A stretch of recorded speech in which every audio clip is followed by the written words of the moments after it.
order, arms. The congregation may sit down.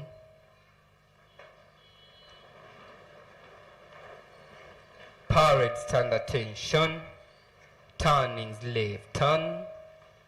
Color bearers, ready for quick. Forward, move.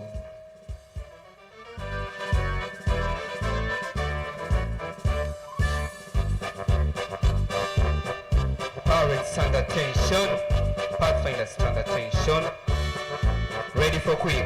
Forward, move. Color bearers, turnings, bow, turn.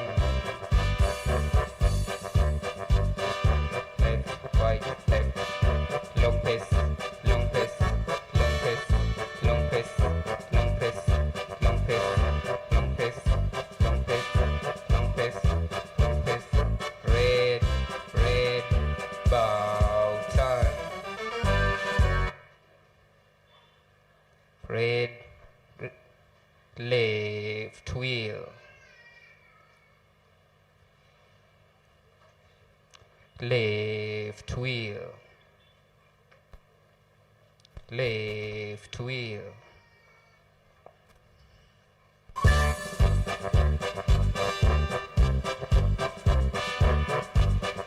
Long pace, long pace, long pace, long pace, long pace.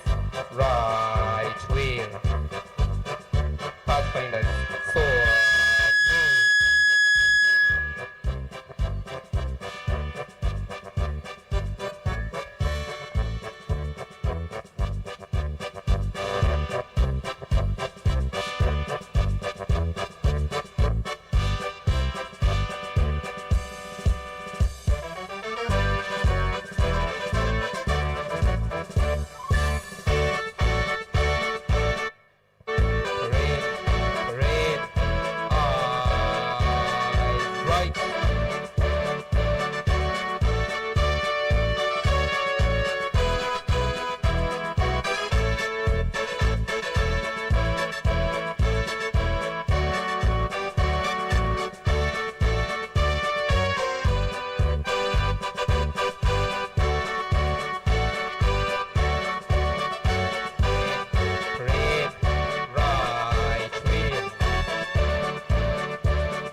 adventurous eyes right.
Tusimame kwa wimbo wa sifa.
Tuamini tuombe. Mungu muumba wetu, tuko mbele zako asubuhi hii, sabato njema. Umetupa nafasi tena ya kukuabudu. Tunakualika uandamane nasi tunapoanza hadi tukapomaliza. Katika jina la Yesu tunaomba na kuamini.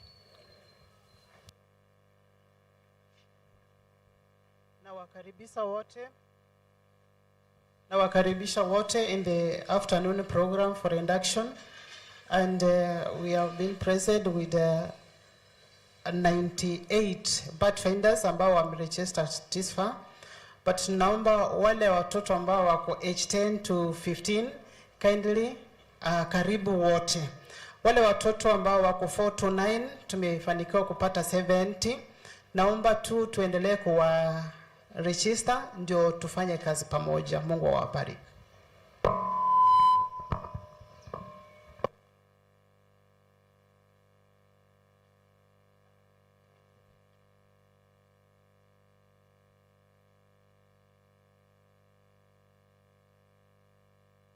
Bwana asifiwe. Bwana asifiwe. Asifiwe tena kwa kelele. Tunamshukuru Mungu wetu kwa baraka zake tele kwa kila mmoja wetu. Ametuvukisha kutoka mwaka wa 23 na leo ametukusanya kwa nyumba yake kwa sababu ya ibada takatifu. Na wakaribisheni nyote katika ibada hii na kuwahakikishia kwamba Kristo ambaye alituokoa kupitia kwa damu yake amekubali kila mmoja wetu kwa sababu ya damu aliyomwaga msalabani. Bwana asifiwe. D.L. Moody alikuwa mmoja wa wazee wa kanisa, one of the church fathers wa miaka iliyopita. Anatuhimiza kwamba unapojisikia kwamba haufai kuwa katika nyumba ya Bwana, wewe ndiye unayefaa kuwa hapa. Bwana asifiwe. If we feel sin sick, tukijisikia kwamba sisi ni wabaya sana, hapa ndipo mahali tunafaa kuwa. Nataka kuwakaribisha watoto wetu katika ibada ya leo. Watoto, hebu tufanye salute kwa congregation. Watoto, praise God. Asante sana. Our youth, praise God. Wacha tuone wa vijana wetu wakitusalimia. Our youth, praise God. Our ladies, all the ladies in this church, praise God. Tuone mikono yenu kwa furaha tele. Asante sana. All the men, the gentlemen in this church, praise God. Tunawakaribisha nyote katika ibada takatifu. Sasa labda kuna wageni kati yetu ambao hawajawahi kushiriki nasi hadi leo. Tafadhali hebu nione wageni ambao wamekuja kushiriki pamoja nasi. Wageni, tuna bahati. Wapi wageni? I can't see any in the... Yes, I can see one there. Asante sana, karibu sana. Naweza kuona mwingine nyuma, naweza na mwingine tena. Tunawaambia namna gani? Hebu tusalutie wageni wetu tafadhali. Na wakijumuika na wenzao wakati mwingine wachukue nini? Tafadhali chukua, take our love to your fellow brethren mahali mtakapo abudu. Wale ambao tunashirikiana katika ibada ya sahihi, yule ambaye atakuwa mkalimani wa ishara ni Emily Kingoina. Tafadhali tusalimie. Ametusalimia, asante sana Emily. Mwenzetu Roda Kemunto atasimamia nyimbo. Roda, tusalimie. Asante sana. Dada yetu Rose Jomo atasimamia sadaka takatifu. Asante sana. Mwenzetu Charles Machoka atasimamia fungu takatifu. Ametusalimia. Bwana asifiwe. Mtoto ambaye atasimamia children's story is a young man, Jabez Okari Yusuf. He's right here. Happy Sabbath. Happy day. Asante sana. Thank you very much, young missionary there growing up. The speaker for today is Elder John Demo Mokaya, the first elder for this church this year. Elder, salute the congregation, and when your time comes, you rise up. Nami ambaye nimewaleta mbele yenu ni Elder Peter Mose, na wakaribisha kwa mwaka huu kwa maneno ambayo yaliandikwa na mwandishi wa nyimbo anaitwa Francis Ridley. Ukisoma katika Dictionary of Hymnology, alizaliwa Uingereza mahali inaitwa Worcestershire ameandika maneno haya kutuhimiza tunapoingia mwaka mpya. Anasema katika wimbo, another year is dawning. Dear Father, let it be. In working or in waiting, another year with thee. Another year of leaning upon thy loving breast.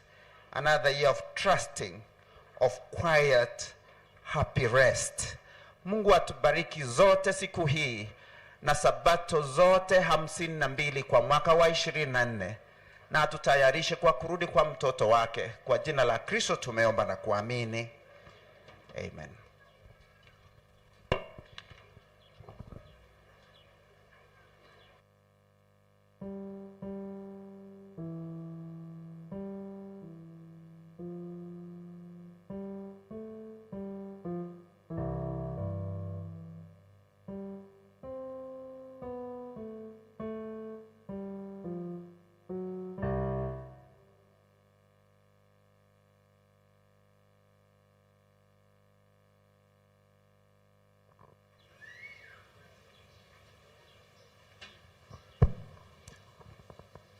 Wana na binti wa mfalme na wasalimia, hamjambo. Santi, karibu kwa ibada, na tutaanza na fungu kuu ambalo linatoka kwa kitabu cha Saburi 46 fungu lake la 10, na nitasoma kwa lugha 3. Kwa lugha ya Kiingereza nasema hivi: Be still and know that I am God.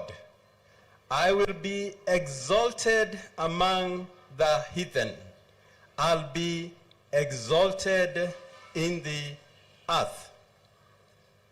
Kwa Kiswahili ambacho nadhani Elda atatumia sana, nasoma hivi: Acheni mjue kuwa mimi ni Mungu. Nitakuzwa katika mataifa, nitakuzwa katika nchi. Nitalisoma tena: Acheni mjue ya kuwa mimi ni Mungu. Nitakuzwa katika mataifa, nitakuzwa katika nchi. Kwa lugha ya Ekegusii inasema hivi: Toerera mumanye nga ninche Nyasaye inche inde omonene asabanto bebisaku omonene ase ense. Elda atakapokuja basi ataifafanua fungu hilo. Asanti na mbarikiwe. Ebu sasa sisi zote tusimame katika nyimbo zetu. Tusimame. Nyimbo za Kristo, wimbo nambari 127, choristers.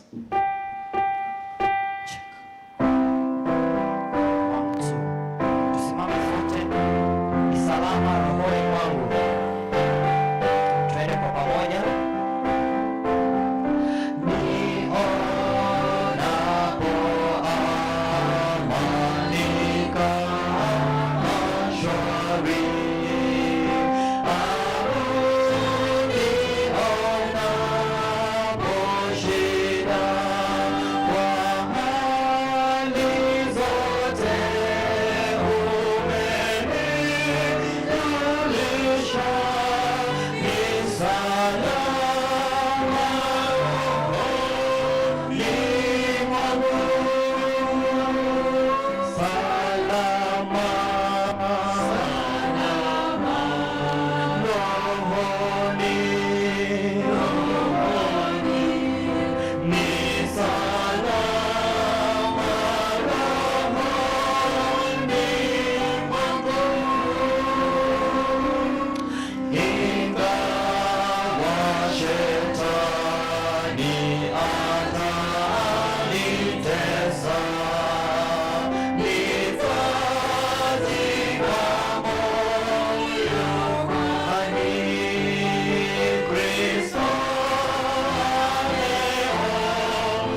Hebu na tuombe sasa. Baba na Mungu wetu na Bwana wa Mwokozi wetu Yesu Kristo, tunakuja mbele zako asubuhi hii na wingi wa shukrani kwako. Tunakushukuru kwa kutufukisha kutoka mwaka wa 23 hadi mwaka wa 24. Na leo sabato ya kwanza umetutoa majumbani mwetu hadi kwa nyumba yako takatifu kusikiliza sauti yako. Tunakushukuru kwa kutupenda kupita kiasi kila mmoja wetu. Asante kwa kutupa uzima wa milele kupitia kwa Yesu Kristo. Na asante kwa kutuita kutoka kwa giza hadi kwa mwanga wako mkubwa. Asante kwa kututayarisha leo kusikiliza sauti yako. Bwana wetu, tunapoweka msingi wa mwaka huu, tunaomba kwamba tuweze kukutanguliza katika mambo yetu yote. Tunakuita tena upya katika familia zetu. Tunakuita tena upya katika maisha yetu, katika biashara zetu, katika kazi zetu na katika mipango yote tuliyo nayo. Tunakukabidhia watoto wetu ambao umeokoa kupitia kwa damu yako, kwamba katika nyakati hizi ngumu na changamoto mbalimbali, mkono wako wa nguvu utashika na kuongoza watoto wetu katika njia mbalimbali. Tunaomba kwamba pia katika kanisa letu hili takatifu la Kisii Central, Bwana wetu utangulie kama chief shepherd, ili kwamba yote tutakayotenda mwaka huu tukaweze kuinua jina lako na kuharakisha kurudi kwako. Viongozi wote washike mkono na kuwaongoza kupitia kwa Roho wako. Na tena kwamba mwaka huu kishaisha, sisi ambao ni 4,000, tafadhali Baba yetu ukatuguze na kutusukuma kwa nguvu za Roho Mtakatifu, tukaweze kuita angalau mmoja wa wale ambao hawajajua jina lako. Mwaka utakapoisha tukiwa 8,000 waumini wa kanisa hili, tutashangilia jina lako.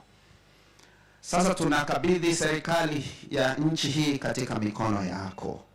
Hakuna serikali inayoingia mamlakani bila ruhusa yako Bwana wetu.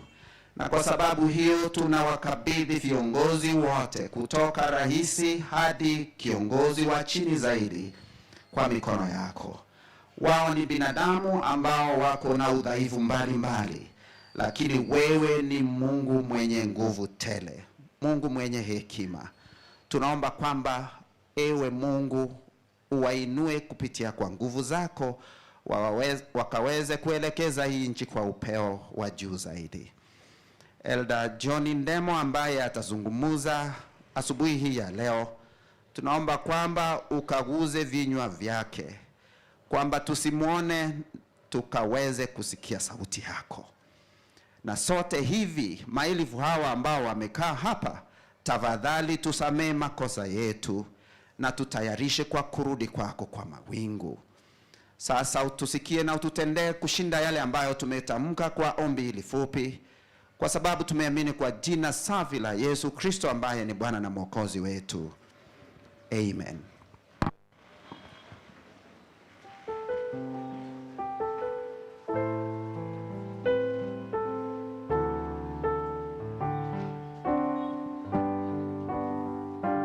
Wana wa Mungu, tena na wasalimu hamjambo. Happy Sabbath. Ni wakati wa saka na sadaka, na ninaomba deacons and deaconesses msimame kwa ajili ya kusanya sadaka, na wanapoendelea kusimama tuangalie Biblia zetu katika kitabu cha Malachi chapter 3 verse 10. Malachi chapter 3 verse 10, it says, "Bring all the tithes into the storehouse, there will be enough food in my temple. If you do, says the Lord of heaven's armies, I will open the windows of heaven for you. I will pour out a blessing so great you won't have enough room." That's a promise that God himself has given to us, that if we give our tithes and offerings faithfully, he will bless us. I hope wamesimama tufanye ombi. Father God in heaven, in the mighty name of Jesus, we come before thee this morning. We want to thank you, my Father, for the care and protection you took upon us throughout the year 2023. Thank you, my Father, because you've enabled us again to see 2024. Thank you for this holy Sabbath, my Father, that you put aside for your children to come and worship you. As we return what you have blessed us with throughout this week, my Father, we pray that you help us give faithfully. It's our humble prayer in the mighty name of Jesus Christ, our Lord and Savior. Amen.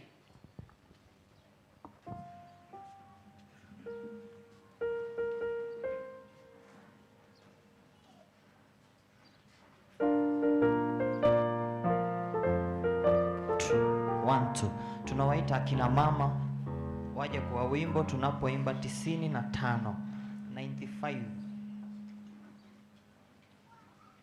1 2. Tupeki ya G. Sikieni neno la Mungu. Akina mama mje upesi. Women ministry mharakisha.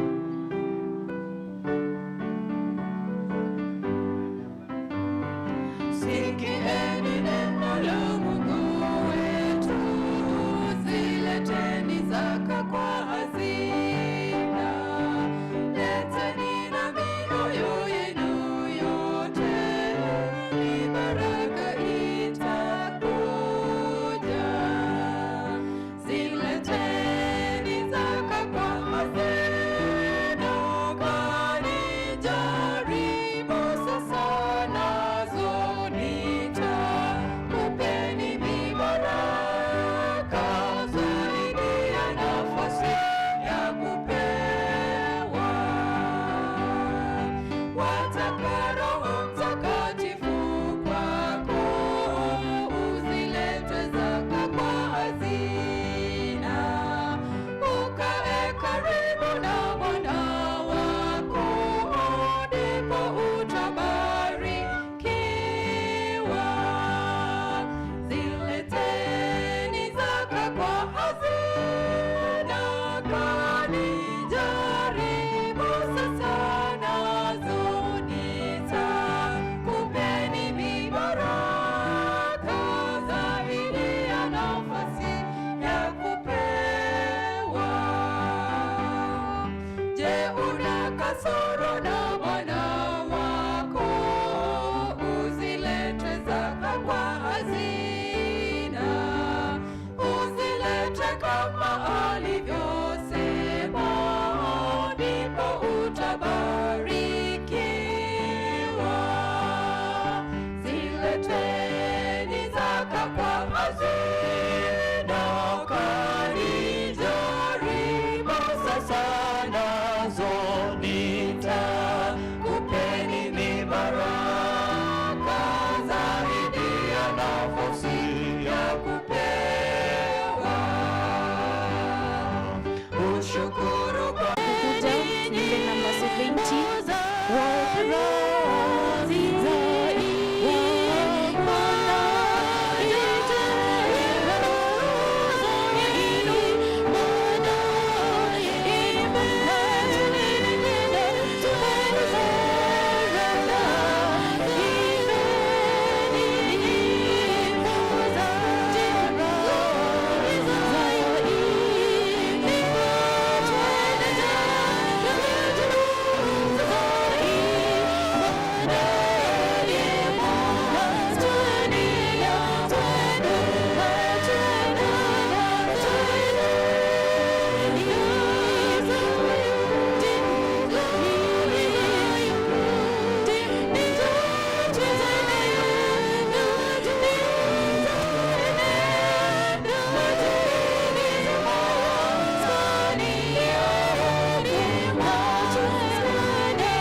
Happy Sabbath. Happy day. Yeah, today we'll be led by the beginner class, the children family. Beginner class, mnapoona nimebeba mtoto mchanga huku, Jabez. So beginner class inaanza kutoka 0 to 3 years. Wale walio na watoto 0 to 3 years tafadhali tusonge mbele. Happy Sabbath. Na tunaweza shangaa 0 ni wepi. Ni sisi ni wapotovu, mfalme tu wa pili ambao tumepotoka, tumenenda kinyume. Na ndiposa mfalme leo hii tunawasamilisha kwenye madhabahu yako, Mungu wa Israeli, wanapoenda kufunzwa Mungu. Mfalme wa ajabu ulisema ya kwamba nitakusanya na uzao wenyu, na weke roho kwamba ndani ya sabato zangu na mwafunze uzao wenyu. Wakakutii kupitia neno lako, mfalme akamimina ambao ya maisha yao. Tumenenda kinyume. Na ndiposa mfalme leo hii tunawasamilisha kwenye madhabahu yako, Mungu wa Israeli, wanapoenda kufunzwa Mungu.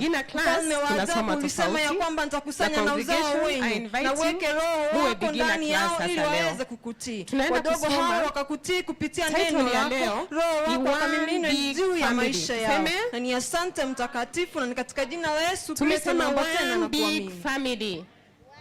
Asante sana. Familia yako kwa beginner class tunasoma tofauti. Sasa na congregation katika Biblia muwe beginner class sasa leo. Na mtu mmoja alikuwa anaitwa nani? Alikuwa anaitwa Paul. Leo alikuwa anaitwa nani? Big family. Alikuwa anaitwa nani watoto wakubwa? Tumesema one big family wa Mungu, na ameandika vitabu vingi sana katika familia kubwa, si watu wengi sana katika enzi zile. Sasa katika Biblia injili ikiendelea kuenea, wakati Yesu alienda mbinguni, mtu mmoja alikuwa anaitwa nani? Alikuwa anaitwa injili. Alikuwa anaitwa nani? Injili inaenezwa. Alikuwa anaitwa nani watoto wakubwa? Ikaenda kwa Gentiles. Huyu Paul alikuwa na watu walikuwa anaitwa Jewish. Hebu tuseme Jewish watoto New Testament. Kulikuwa na Jewish Christians, tuseme Jewish Christians. Kulikuwa na injili ikiendelea kuenea, na pia kulikuwa na Gentile Christians, tuseme disciples waliendelea kueneza injili. Sasa wakati injili inaenezwa, ilitoka from the Jewish wao ndio Wakristo, ikaenda kwa Gentiles. Au wengine hawajui sana. Kulikuwa na watu walikuwa wanaitwa Jewish. Hebu tuseme Jewish watoto. Alihuzunika sana. Kulikuwa na Jewish Christians, tuseme Jewish Christians, tunakuwa kitu moja. Tukiwa kwa Yesu tunakuwa vitu ngapi? Na Gentile Christians, tunakuwa vitu ngapi wa Kristo? Gentile Christians. Sasa Paul alihuzunika sana, akazidi kuhimiza kanisa isijigawe, au wengine hawajui sana. Jewish Christians, so kukawa na division. Na Gentile Christians alihuzunika sana. So akawaambia kwa sababu alijua tukiwa kwa Yesu tunakuwa kitu moja. Tukiwa kwa Yesu tunakuwa vitu ngapi? Tunakuwa vitu ngapi wa Kristo? Kwamba sisi wote ni familia moja kwa Yesu. Tuseme kwa Kiswahili, sisi wote ni familia moja kwa isijigawe. Turudie tena. Itu Jewish Christians na Gentile na beginner class. Asubuhi hii leo tunawaambia kwamba tunapokuja mbinguni kwa Yesu, tuseme we are all familia moja kwa Yesu. Wakati ule aliwakataza kwamba sisi wote ni familia moja kwa Yesu. Tuseme kwa Kiswahili, sisi wote ni familia moja kwa Yesu.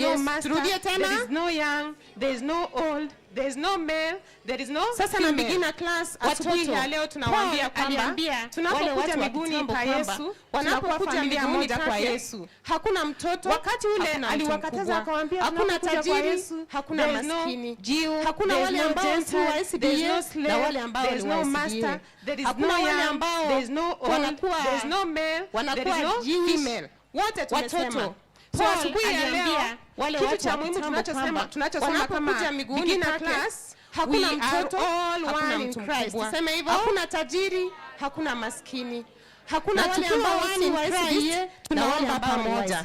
Sasa tutaweka wale ambao kadogo wanaonyesha kwa wale ambao tutaweza, wazazi tusaidiane, watoto waeke sako tumalize. Kitu cha muhimu tunachosoma kama beginner class, we are all one, just a big circle. Saidiane wazazi ndio tuweze kuomba himizo kwamba we are all one in Christ. Tunaomba pamoja. Sasa tutaweka kasako kadogo asaidia watoto kwa wale ambao tutaweza, wazazi tusaidiane because we are all one in tumalize Christ. Children sermon 1 2 sasa tutaomba.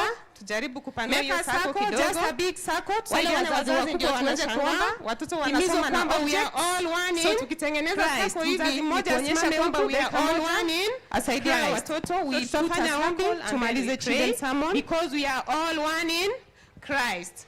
Tunaomba. Sawa sasa tutaomba. Jaribu kupanua hiyo sako kidogo. Wale wazazi wakubwa wanashangaa, watoto wanasoma na objects. So tukitengeneza sako hivi ni kuonyesha kwamba we are all one in Christ. So tutafanya ombi tumalize children sermon. Tusaidie tufanye kulingana na mapenzi yako.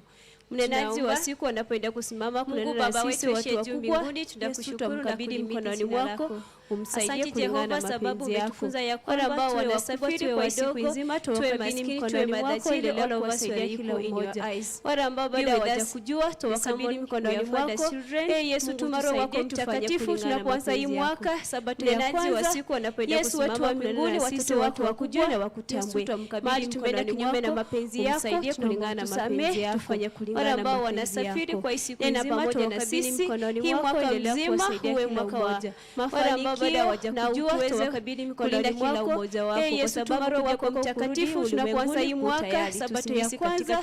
Yesu, watu wa mbinguni, watoto wako wakujue na wakutambue. Yesu aliye mkombozi wetu, kinyume na mapenzi yako, tunaomba kwa baraka zake ametuwezesha tena Sabato hii kukutana hapa njema, wana wa Mungu, kuabudu, tutabasamu, kushukuru kwa wema wake wote. Asante sana and happy new year. Sasa happy new year. Ningependa tusalimiane tofauti kidogo hii leo. Kumshukuru Mungu kwa baraka zake. He is God. Ametuwezesha tena Sabato hii. Nanyi mnasema be still. Kukutana hapa tufanye jaribio. He is God. Kumshukuru kwa wema wake wote. Be still. Nyinyi ni wanafunzi wazuri. Sasa tufanye kwa dhati. Ningependa tusalimiane tofauti kidogo hii leo. Nikisema be still, he is God. Sasa nanyi mnasema be still. Maneno haya yanatokana na tufanye jaribio 46 fungu la 10. Ningependa tu maneno haya tutafakari, manake tutakuwa tunayakariri. Sasa tufanye kwa sermon hii nzima. Okay?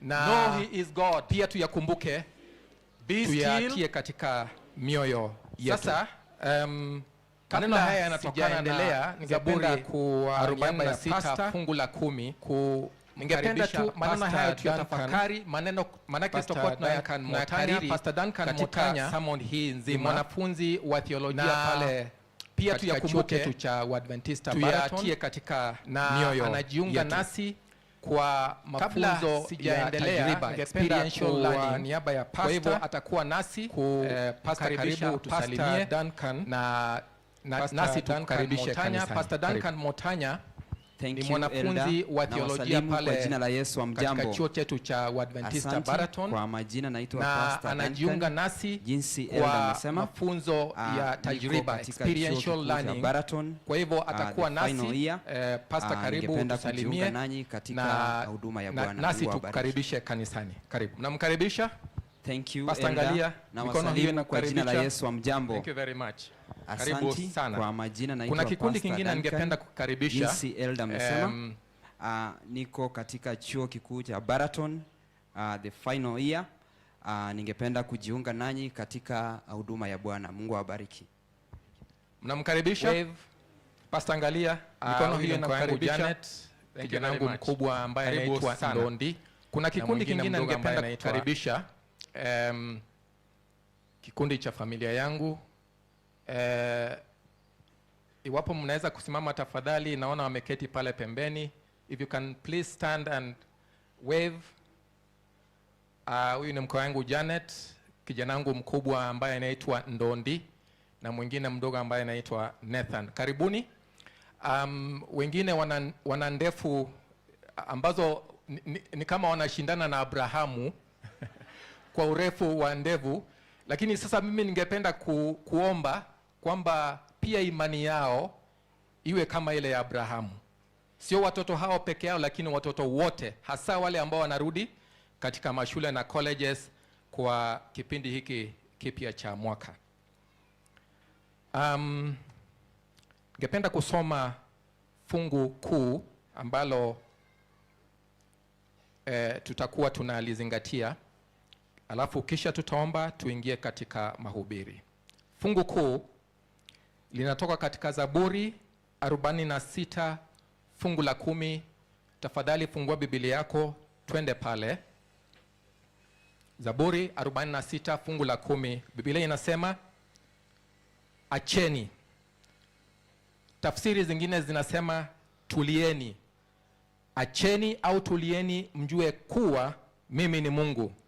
Nitakuzwa katika mataifa, nitakuzwa katika nchi.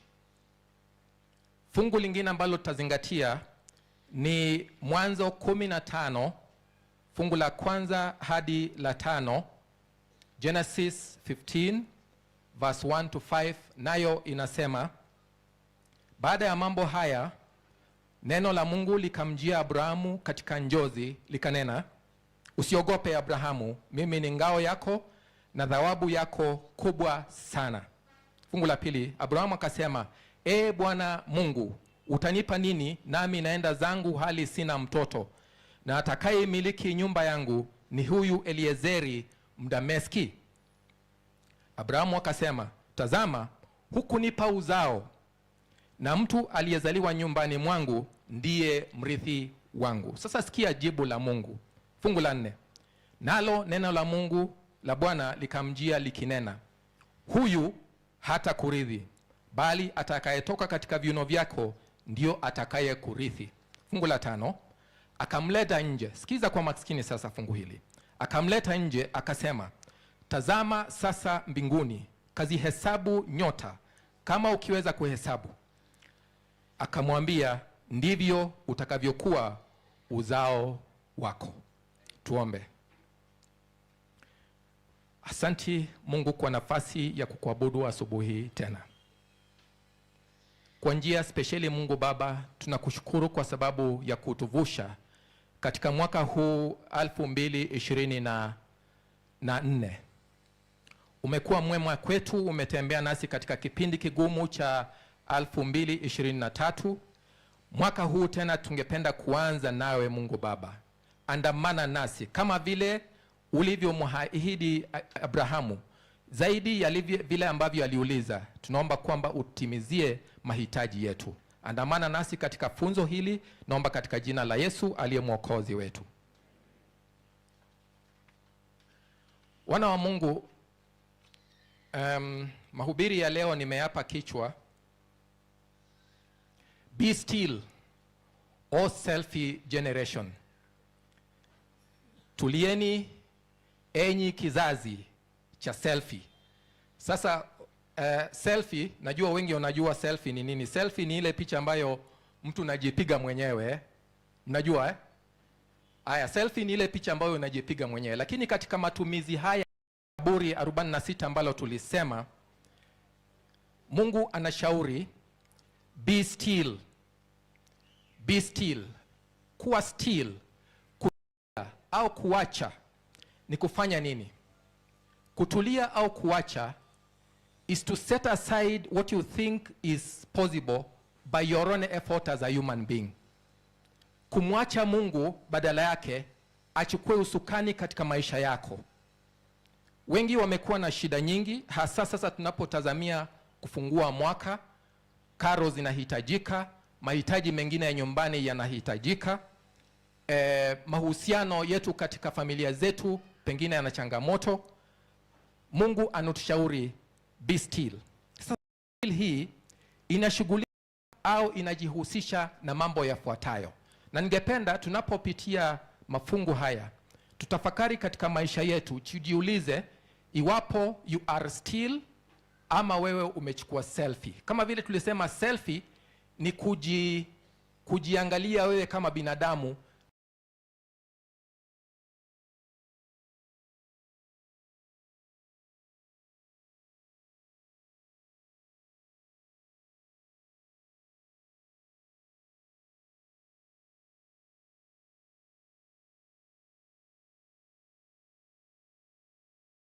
Anxious moments. Ni njia gani tunachukulia shida na matatizo yanapokuja? Je, tunajisumbua na kushuku kuwa Mungu akatusahau, au tunatulia na kungoja katika ahadi zake thabiti? How do we handle our anxious and difficult moments? God advises, be still. Tulia. Acha. Leave it to me. This is the promise that God gives us. Be still pia inahusisha what we eat, how we eat, and how we dress. Kila ambacho tunakula, kila ambacho tunakunywa, Does it reflect that you are still, ama ina reflect kwamba wewe unajiangalia and you resort to yale mambo ambayo unafikiria kibinadamu you are capable of doing? Are you still in your dressing? Are you still in your eating? Are you still in your drinking? Does it bring glory to God? Do you demonstrate the fact that pia unamwachia Mungu? Being still, tatu, pia inahusisha how we serve, vile ambavyo tunahudumu kokote ambako tuko. Huenda ikawa ni mahali pa kazi, huenda ikawa ni humu kanisani, huenda ikawa ni katika biashara zako. How do you serve? Being still has to do with how you serve. Hivi karibuni najua tumekuwa na uteuzi na kuna wale ambao watahudumu mwaka huu. Jambo hili ni la umuhimu kwa sababu ukiangalia Wagalatia 5:22 kuna zile tabia za watu ambao wanahudumu katika jumba la Mungu ambao ni Wakristo. Wagalatia 5:22 inashauri kwamba tuwe na upole, tuwe na upendo, tuwe na uaminifu, tuwe na kiasi. Unapo hudumu, are you still una upole? Are you still una upendo? Are you still una uaminifu? Are you still una kiasi? Be still even in your service. Katika haya yote, fungu hili linashauri tutulie, tuenende kwa utaratibu, hasa anavyoelekeza Mungu na kushauri katika ahadi zake. Let's reflect. Tutafakari. Katika maisha yetu yote, do we depend on God? Or do we depend on our own abilities katika kutimiza yote ambayo tunahitaji? Let's reflect. Sasa, ningependa kuingia katika hadithi ya Abrahamu, ambaye kama vile ambavyo mnajua, Abrahamu alikuwa mwaminifu wa Mungu. Abrahamu ndiye baba wa imani ambayo tuko nayo kama Wakristo.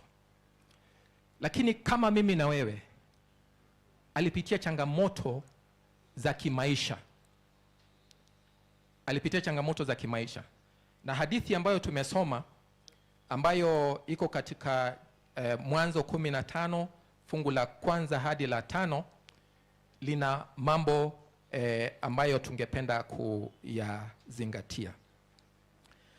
Katika Mwanzo 18, iwapo una Biblia yako, fungua Mwanzo 18.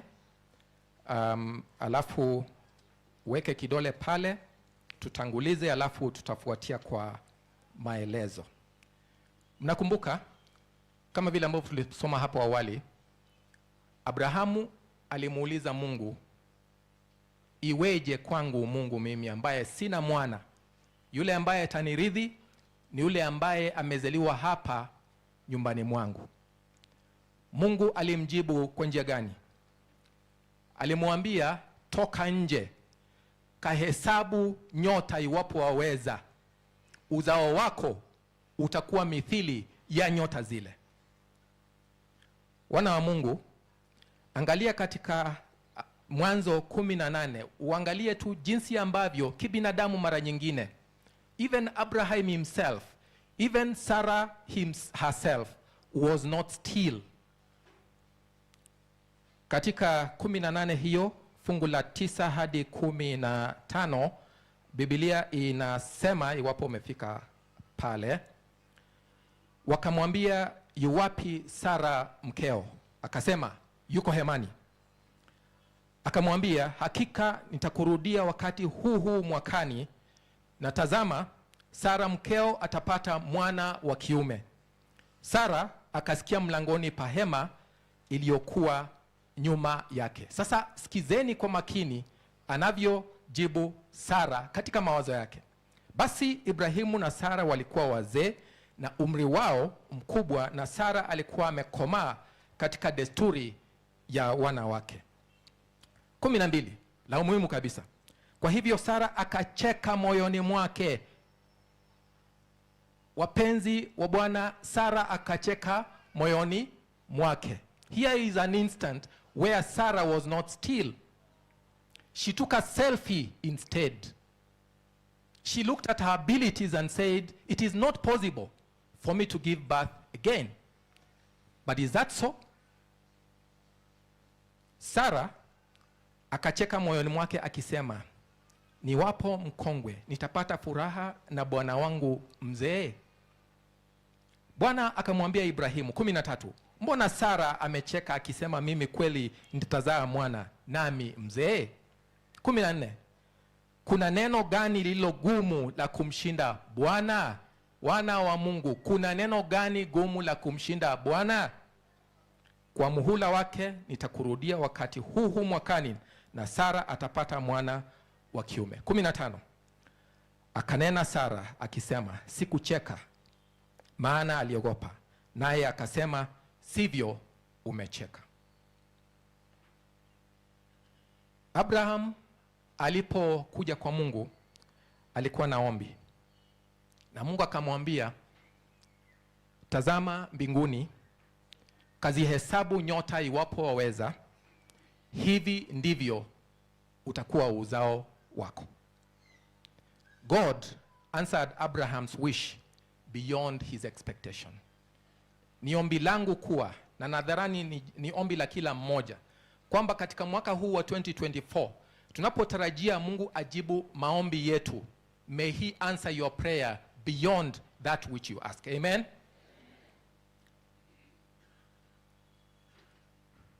Sasa hadithi hii ya Abrahamu ni ya kutia shime, tia shime, lakini pia ni ya kukanganya kidogo. Manake ukiangalia katika 16, Mwanzo 16 hiyo, 16 fungu la kwanza hadi la 4, kuna mafungu pale ambayo tungependa kupitia. Mwanzo 16 la kwanza hadi la 4, tunafuatilia hadithi ya Abrahamu bado.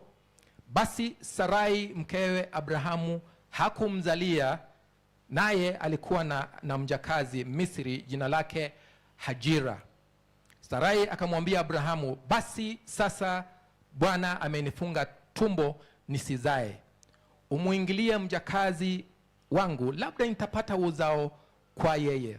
Abrahamu akaisikiliza sauti ya Sarai. Sarai mkewe Abrahamu akamtoa Hajira Misri mjakazi wake, na baada ya kukaa na Abrahamu katika nchi ya Kanaani miaka 10, akampa Abrahamu mumewe awe mkewe. Basi akamwingilia Hajira, naye akapata mimba, naye alipoona kwamba amepata mimba, bibi yake alikuwa duni machoni pake. Wana wa Mungu, unajua kuna msemo baina ya Wakenya, mnajua kurambwa. Unajua jambo hili limramba Sara mara moja. Manake punde tu baada ya huyu mjakazi wake kushika mimba, akaanza kumdunisha Sara. Sara karambwa mara moja. Lakini ni funzo kwetu pia kwamba ni vizuri kuwa watulivu. Be still and wait on the Lord. Pastor Sibia alipokuwa hapa, nafikiri ni majuma mawili yamepita, alisema jambo ambalo nalikumbuka hata hii leo. Alisema hata wale ambao tuna watoto pengine tunapata usumbufu kutoka kwao, let's not give up. It is possible kwamba mtoto huyu atarekebisha tabia yake hata baada ya wewe kuondoka ulimwenguni. Do you remember that statement? That it is possible mtoto huyu ambaye kwa sasa ni msumbufu, it is possible mtoto huyu atakuwa mchungaji. Wana wa Mungu, it is possible watoto wetu watakuwa wachungaji wa kuleta watoto wa Mungu kwa katika nyumba yake. Even when they are very troublesome right now, you may not even get an answer to what you are asking at this point in time. But God has a plan for your child. Amen. Sasa tunajifunza nini kutokana na jinsi ambavyo Abrahamu anamuomba Mungu mtoto, na anapo wasilisha jambo hili kwa Sara kupitia kwa yale mazungumzo, Sara anasema haiwezekani. Unajifunza nini? Sara hakuwa mvumilivu. She was not still. Hakutulia, hakuacha. She still thought kwamba jambo hili lingetelekelezwa tu kupitia kwa njia ya kibinadamu. Mara nyingine majibu na ahadi za Mungu kwetu hutumia hata baada ya sisi tuliouliza jambo hili kuondoka ulimwenguni. Mungu akamwambia Abrahamu katika Mwanzo 15:15, angalia vile ambavyo Mungu anamwambia katika Mwanzo 15:15, lakini wewe utakwenda kwa baba zako kwa amani, utazikwa katika uzee mwema. Sasa ningependa kuuliza wana wa Mungu, do you think Abraham ever saw the many children, the likeness of stars? Never. Abraham hakuona watoto mithili ya nyota. But here we are we not Abraham's children? Yes, we are. Let's trust God. Let's be still because his plans are perfect. Kwetu sisi kibinadamu huenda tukaona kwamba it is not possible. Wana sayansi Daktari Mose na Daktari Moracha na wengine ambao ni wana sayansi ambao ni researchers huwa wanasema kwamba you want empirical data. Sasa empirical data ni lile jambo ambalo unaweza kuliona, unaweza kulihesabu. It is not so for God. When you come to God, yes, empirical data is important, lakini zaidi ya hapo tumwamini Mungu beyond empirical data. Amen.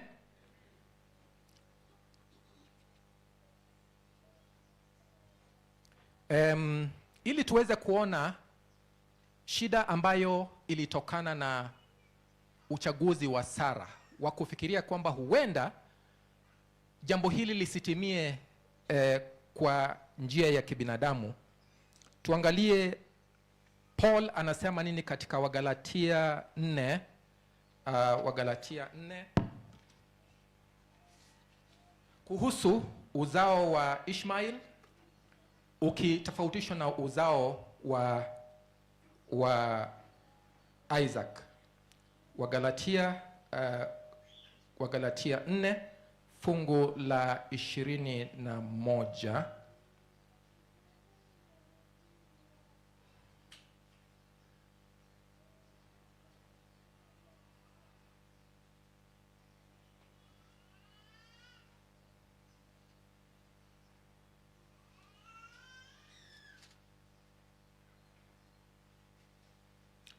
Ishirini na moja inasema yes, 21. Niambieni ninyi mnaotaka kuwa chini ya sheria, je, hamuisikii sheria? Kwa maana imeandikwa kuwa Abrahamu alikuwa na wana wawili, mmoja wa mjakazi na mwingine kwa mwanamke huru. Lakini yule wa mjakazi alizaliwa kwa mwili na yule wa mwanamke huru kwa ahadi. Up to 23. Listen, the most important part there. Abraham alikuwa na wana wangapi? Moja wa mwili. Wa mwili ni yupi? Ishmael, yule wa selfie.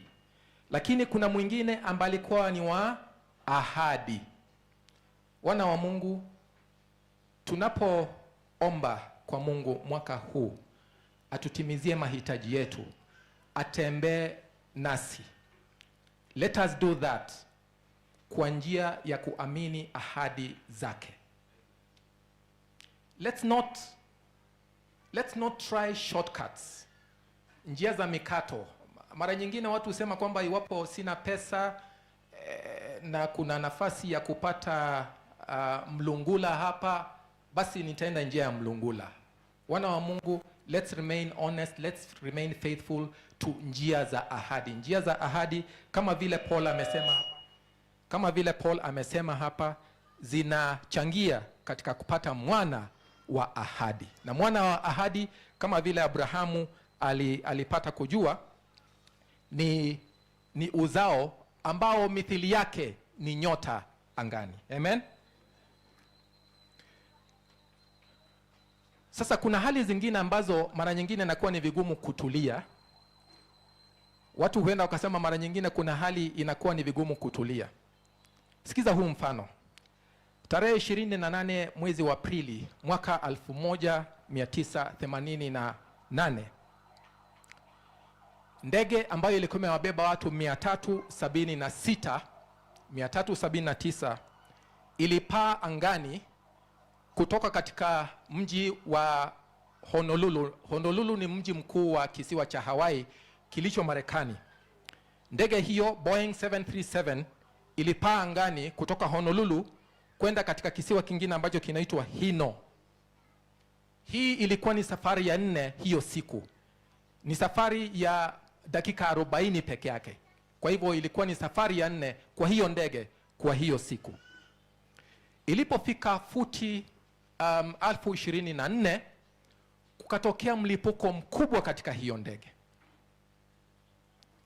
Sehemu ya juu ya mbele ya ndege karibu futi 10 ikapeperushwa na upepo. Wale passengers ambao walikuwa pale mara moja walikuwa wanaona anga hewani. They were seeing the blue sky suddenly. Upepo ambao ulikuwa unaenda kwa kasi mara 10 ya kitufani ukawa unawapiga usoni. Hawangeweza kupumua, hawangeweza kusema chochote. Wengine ambao mabati yale ambayo yalibomolewa iliwakoruza, wakawa wanavuja damu. Ilikuwa ni hali ambayo ilikuwa ni ya wasiwasi mkubwa. Sasa kulikuwa na mwanadada mmoja ambaye ni muuguzi, ambaye alikuwa anaenda kazini, muuguzi ambaye alipokuwa anapanda katika zile ngazi za ile ndege, aliona kwamba kuna nafasi ambayo imejitokeza katika mabati juu ya mlango ule ambako aliingilia, lakini akalipuuza hilo.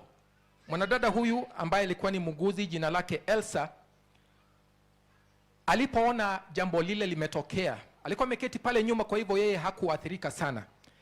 Alipoona jambo hili, yeye alisema hivi, aliomba ombi lifuatalo: wana wa Mungu, sikizeni mtu ambaye alikuwa still katika hali ambayo ilikuwa ni ya dharura. Ujiulize, would you have done that? This is what she said. Dear Father, save us, save us. But in death or in life, may you receive all the glory. Sasa rubani mkuu ambaye alikuwa anaitwa Captain Robertinger, Mjerumani, akapiga simu kwa njia ya radio katika kiwanja kidogo cha ndege ambacho alikuwa anajua kiko katika mahali pale. Akauliza wale wazimamoto wawe tayari, kwa sababu angekuja kupaa katika uwanja ule. Sasa woga mkubwa wa yule rubani ulikuwa kwamba ile miguu ya ndege, the landing gear, haingefanya kazi kwa sababu uharibifu ambao ulikuwa umetokea tayari katika paa la lile ndege. Hangejua electrical system ya ndege iwapo ilikuwa intact or not. So lakini kwa imani ambayo ilimjia kimiujiza, he still turned on the landing gear. Alipoangalia katika dashboard ya ndege pale kuonyesha iwapo landing gear ilikuwa imeteremka ama ilikuwa haijateremka, nothing came on. So he knew that they were in for a dramatic and fiery landing. But alisema, I will still proceed. He didn't have an option. Sasa akateremka kwa pole pole. Wale abiria wanapiga kelele, wengine wanaomba, wengine wamekata roho kwa uoga mkubwa. Akakaribia ule uwanja mdogo. Wana wa Mungu, ningependa kuuliza, do you think he landed? Unafikiria alitua katika ule uwanja? How many of us think he landed?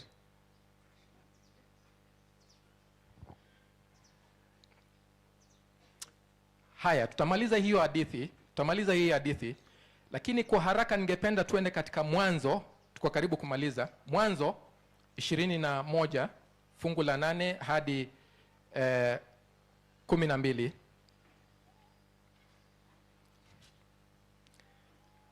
Mwanzo 21 fungu la 8 hadi 12.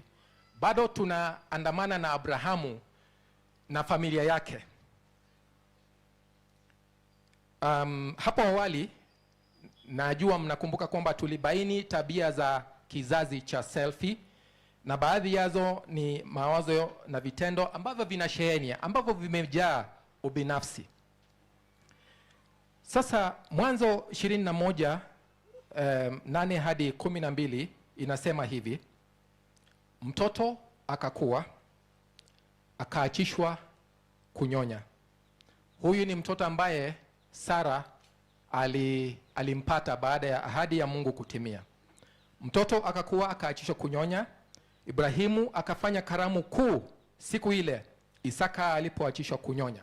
9, Sara akamwona yule mwana wa Hajira Misri ambaye alimzalia Ibrahimu anafanya dhihaka, anafanya mchezo na Isaka. Kwa hivyo walikuwa katika ile karamu, yule mtoto wa mwili Ishmael akawa anamfanyia dhihaka, akawa anamfanyia mchezo Isaka. Kwa hiyo akamwambia Ibrahimu, Sara sasa ananena, akamwambia Ibrahimu, mfukuze mjakazi huyu na mwanawe, maana mwana wa mjakazi hata ridhi pamoja na mwanangu Isaka. 11, na neno hilo lilikuwa baya sana machoni pa Ibrahimu kwa ajili ya mwanawe. Mungu akamwambia Ibrahimu, neno hili lisiwe baya machoni pako kwa ajili ya huyo mwana na huyo mjakazi wako. Kila akuambialo Sara, sikiza sauti yake, kwa maana katika Isaka uzao wako utaitwa.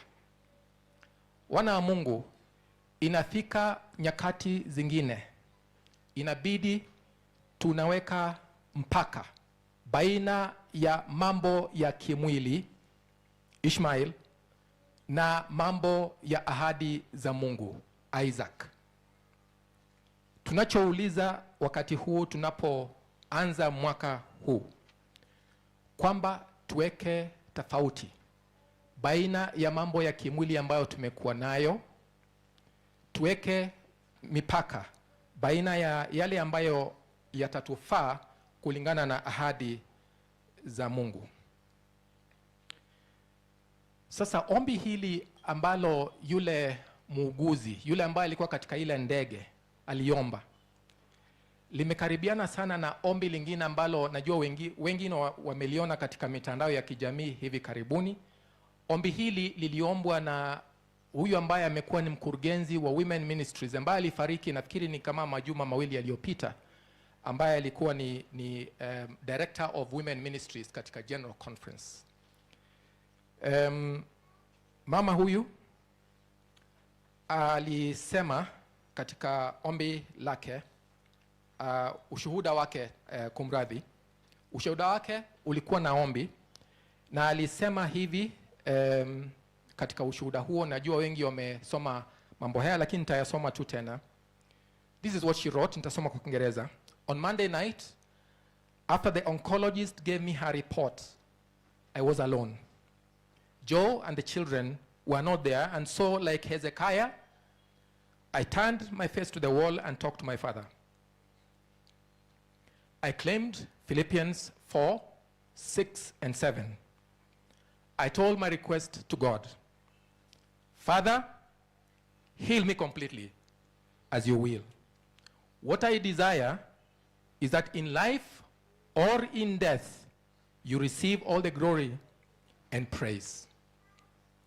Yes, my sisters, akamaliza, God's will cannot be removed from our prayers.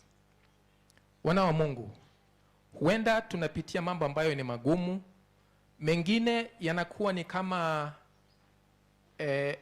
hatuoni mbele wala nyuma, lakini can we say the same prayer as this lady ambaye jina lake ni Heather Dawn Small. Heather Dawn Small, ombi lake lilikuwa kwamba iwe katika kifo, iwe katika uhai ambao Mungu amekubalia, let God's name be praised. Do you see how still she was? Mnaona alivyotulia katika ahadi za Mungu? This is my prayer for each one of us tunapoingia katika mwaka huu mpya. Ningependa kusema jambo fupi kuhusiana na utendakazi. Those of us who are getting into God's service this year, that we also exercise stillness, that we also exercise calmness, that we bring God glory rather than to ourselves.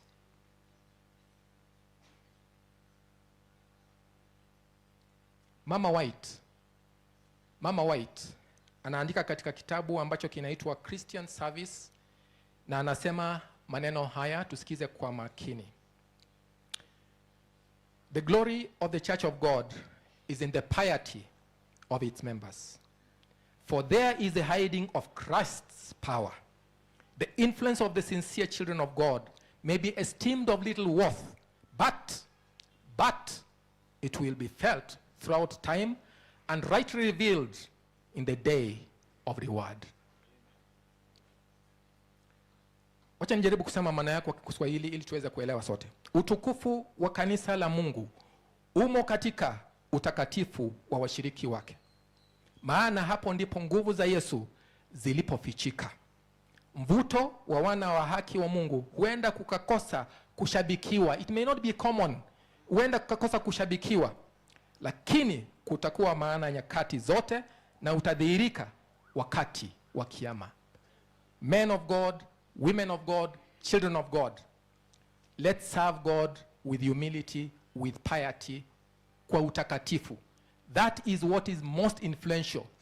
Sio kwa vile ambavyo tunaweza kuongoza departments in a manner that is spectacular. God is interested much more in the piety, in the holiness with which we serve. May God bless us abundantly. Kwa kumalizia, ningependa sasa na uandamane pamoja nasi. Tungependa kusoma Psalm 46 yote. Psalm 46 yote. Manake that psalm ni ombi la ajabu. Ni ombi la ajabu. Ningependa kuuliza kwamba tunaposoma Psalm 46 iwe ni kibwagizo katika maisha yetu. Iwe ni something that we keep going back to the whole of this year. Psalm 46 verse 1 to 11. Listen and listen carefully. Mungu kwetu sisi ni kimbilio na nguvu, msaada utakaoonekana tele wakati wa mateso. Kwa hiyo hatutaogopa, ijapobadilika nchi, ijapotetemeka milima moyoni mwa bahari. Maji yake yanapovuma na kuumuka, ijapopepesuka milima kwa kiburi chake. Kuna mto, vijito vyake vya ufurahisha mji wa Mungu, patakatifu pa maskani yake aliye juu. 5. Mungu yu katikati yake, hautatetemeshwa. Mungu atausaidia asubuhi na mapema. Mataifa yalighadhabika, falme zikataharuki. Alitoa sauti yake, nchi ikayeyuka. 7. Bwana wa majeshi yu pamoja nasi, Mungu wa Yakobo ni ngome yetu. Njooni myatazame matendo ya Bwana, jinsi alivyofanya ukiwa katika nchi. 9. Avikomesha vita hata mwisho wa dunia, avunja uto, akata mkuki, achoma moto magari. 10. Acheni, be still, acheni mjue kuwa mimi ni Mungu. Nitakuzwa katika mataifa, nitakuzwa katika nchi. Bwana wa majeshi yu pamoja nasi, Mungu wa Yakobo ni ngome yetu. Amina. Mungu awabariki nyote tunapoingia katika mwaka huu. Ombi letu liwe kwamba we can be still in emergency situations, katika mahitaji yetu na yote ambayo tunamuomba Mungu. Let's be still It is possible God's response goes beyond your life, but that is our God for us. God bless you. Happy New Year.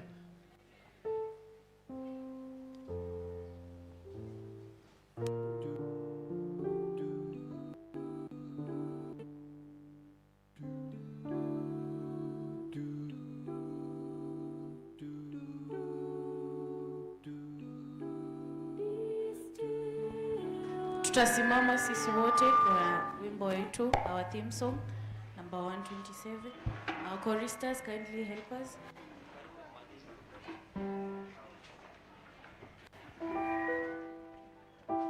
Check 1 2.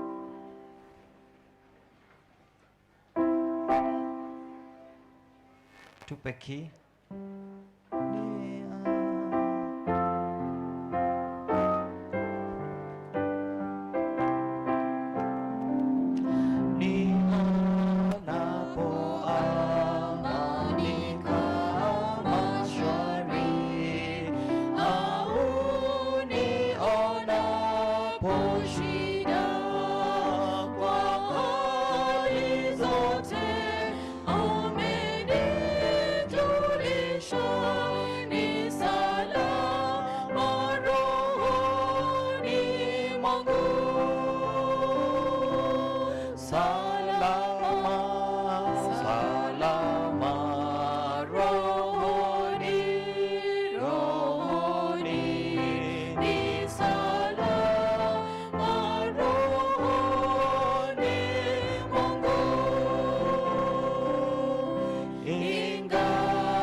tukiwa bado katika hali ya kusimama hivyo, ndege ile Boeing 737 ilitua salama katika kisiwa cha Hino, na kati ya watu 376 ambao walikuwemo katika ile ndege ni watu 4 tu ambao walipata majeraha.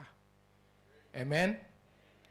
Tunaomba kwamba Mungu pia aweze kutuwezesha kutua ndege zetu, hali zetu zote za maisha kwa usalama. Tuombe. Asante Mungu kwa ujumbe ambao umetuletea. Umetuhimiza tutulie, tuache, tusijiingize katika hali ambayo inatuinua kama binadamu katika efforts zetu, juhudi zetu. Mungu Baba, wewe ndiye ametupatia uwezo, lakini zaidi ya uwezo wa kibinadamu, wewe ndiye ambaye Mungu unatawala. Twakualika katika maisha yetu mwaka huu, kila mmoja Mungu Baba. Watoto wetu ambao wanarudi shuleni, Mungu Baba, tunawaleta mikononi mwako. Wawezeshe waweze kujitahidi katika masomo yao.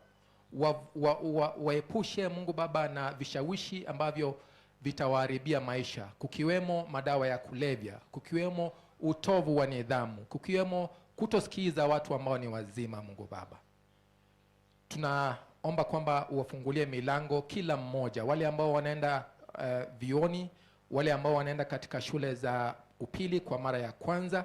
Mungu Baba, tunawaweka mikononi mwako, wapate nafasi ambazo pia wanaweza kukuabudu shuleni kule ambako wanaenda. Tunaomba kila mmoja Mungu ambaye yuko hapa ana mahitaji mbali. Wazazi wana mahitaji ya pato la kuwawezesha watoto wao na pia kuendeleza hali zao nyingine za maisha. Mungu ambaye wewe hutuachi, wewe ambaye umeahidi kwamba wewe ndiye ambaye unasimamia nchi yote, utatupa na tumeamini utatupa. Asante kwa kila mmoja. La umuhimu zaidi Mungu, kila mmoja wetu apatikane katika jumba lako ujapo mara ya pili. Naomba katika jina la Yesu aliye Mwokozi wetu.